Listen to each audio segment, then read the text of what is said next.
అనకాపల్లి జిల్లాలోని బుచ్చయ్యపేట మండలం కొండపాలెం అగ్రహారంలో నిర్వహించిన ప్రకృతి వ్యవసాయ క్షేత్ర సందర్శనలో విశ్రాంత డిప్యూటీ కలెక్టర్ పేరి రామకృష్ణ కీలక సందేశం ఇచ్చారు. జీవం ఉన్న పంటలనే ఆహారంగా తీసుకోవాలని ఆయన ప్రజలకు పిలుపునిచ్చారు.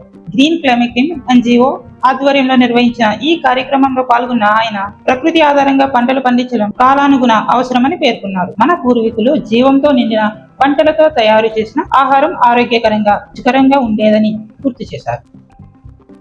గోవర్ధనపురం గోశాల రన్ చేస్తున్నాం. యాక్చువల్గా సౌభాగ్యం మోడల్ ఒక 40 సెంట్లో పెడదామని బెడ్స్ తయారు చేస్తూ కొంచెం బెటర్ తోటలో ఆర్గనైజ్డ్గా న్యాచురల్ ఫార్మింగ్ చేసే వాళ్ళ సైట్లు చూస్తే కొంచెం అనుభవం వస్తుందని రత్నం గారిని అప్పాజీ గారిని అడిగితే ఈ మన రామకృష్ణమూర్తి గారి న్యాచురల్ దీనికి తీసుకొచ్చారు, నన్ను తోటకి తీసుకొచ్చారు.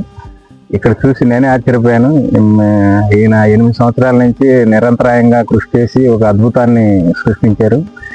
ఇది యాక్చువల్గా న్యాచురల్ ఫార్మింగ్ వాళ్ళందరూ ఇది చూసి నేర్చుకోవాల్సింది, ఇక్కడికి వచ్చి దీన్ని తప్పనిసరిగా చూసి నేర్చుకోవాల్సింది చాలా ఉందని నేను అనుకుంటున్నాను. వీటన్నిటినీ ఇప్పుడు అన్నిటినీ ఆయన చేసిన విధానం, ఈ కల్టివేషను, ఇంకా నాకైతే అనుభవం తక్కువ కానీ చూసి ఎక్స్ట్రాడినరీగా ఫీల్ అయ్యాం, ఆశ్చర్యానికి గురయ్యాం.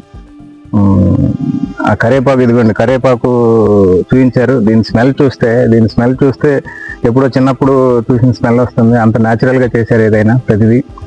ఆయన రిటైర్మెంట్ అయినా కానీ ఈ వయసులో ఎక్కడో రిటైర్మెంట్ వయసులో ఏ అపార్ట్మెంట్లోనో అటు ఇటు ఉండకుండా ఈ నేచర్కి వచ్చి ఈ నేచర్లోనే బతుకుతూ ఈ సృష్టికి ప్రతి సృష్టి చేసినట్టు చేశారు. చాలా అప్రిషియేట్ చేయాల్సిన విషయం, అందరూ తప్పకుండా చూడాల్సిన ప్రదేశం. అలాంటి ఆహారపు అలవాట్లను తిరిగి తీసుకురావడం ద్వారా నేటి తరానికి ఆరోగ్యంపై అవగాహన కల్పించాల్సిన అవసరం ఉందన్నారు. పాతకాలంలో వాడిన ఇత్తడి, మట్టి పాత్రలో వంట చేయడం ఆరోగ్యానికి మేలు చేస్తుందని సూచించారు. జన్యు మార్పిడి పంటలను పూర్తిగా దూరం పెట్టాలని స్పష్టం చేశారు. మల్టీ క్రాపింగ్ విధానంలో వ్యవసాయం చేస్తే ఎల్నినోలు, సూపర్ ఎల్నినోలు, క్లైమేట్ చేంజ్ ఇట్లాంటివి ఉండవు. ఈరోజు మనం ఈ పొలం చూస్తే ఎంత వేడిగా ఉన్నది, ఈ పొలంలో మొత్తం చాలా చల్లగా ఉంది. కారణం ఏంటంటే ఇక్కడ నీరు ఇక్కడే భూమిలోకి ఇంకుతుంది. ఇక్కడ వ్యవసాయం నుంచి వచ్చిన వేస్ట్ ఆకులు కానీ, కొబ్బరి పెంకులు కానీ, కొబ్బరి చిప్ప కానీ అన్నీ కూడా ఇక్కడే భూమిలో మల్చింగ్ అవుతున్నాయి. ఇవన్నీ కూడా తేమని పట్టి పైన ఉంచుతున్నాయి. కాబట్టి ప్రతి ఒక్కరూ ఈ తరహా వ్యవసాయం చేసి లాభాలు పొందాలి. కష్టపడాల్సిన పని తక్కువ ఉంటుంది, ఎక్కువ లేబర్ అవసరం లేదు. అంతేకాకుండా తరతరాలు దీని నుంచి ఈ పంట తీసుకోవడానికి అనువుగా ఇక్కడ ఉంది. కాబట్టి ఈ విధానాన్ని ప్రతి ఒక్కరూ అవలంబించాలని కోరుతున్నాము. ఈరోజు మామిడి పంట లేదు అనుకుంటే అల్లం ఉంది, అల్లం లేదు అనుకుంటే పసుపు ఉంది, పసుపు కాదు అనుకుంటే మిగిలిన కూరగాయలు, ఆకుకూరలు, దుంప జాతులు, ఇన్ని రకాలుగా క్రాప్స్ వస్తున్న ఒకే ఒక పొలం రైతుకి ఎంతో మేలు చేస్తుంది. అంతేకాకుండా వీళ్ళు పశువులను కూడా పెంచుతున్నారు.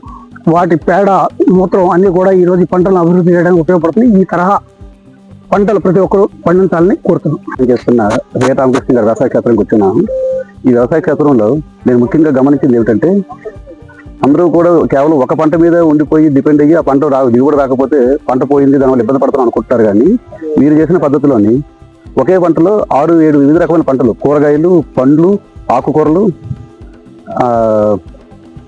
మొత్తం రోజువారీ వచ్చేదానికి ఏంటంటే కరివేపాకు, మునగ, ఇవన్నీ వివిధ పంటలు పెట్టడం వల్ల ఒక పంట మనకి దిగుబడి రాకపోయినా సరే దానికి అనుగుణంగా వెంటనే వేరే రకంగా వంగ, కరివేపాకు, బొప్పాయి, జామి, నిమ్మ, ఇలాగ వివిధ రకాల పంటల నుంచి ఏదో రూపంలో ఏంటంటే అదనపు ఆదాయం వస్తుంటుంది. దాని ద్వారా ఆకులు ఎగ్జిమ్ అంతా కూడా మొక్కకి వెళ్ళిపోయి రసాయనిక ఎరువులు వాడకుండా, పురుగు మందులు వాడకుండా ఒక మొక్కకి అదే మొక్క తలకు వచ్చిన ఎరువుని ఇంకో మొక్కకి సహకారం చేసుకుంటూ అన్ని రకాలుగా పండించడానికి చాలా అద్భుతంగా చేస్తున్నారు.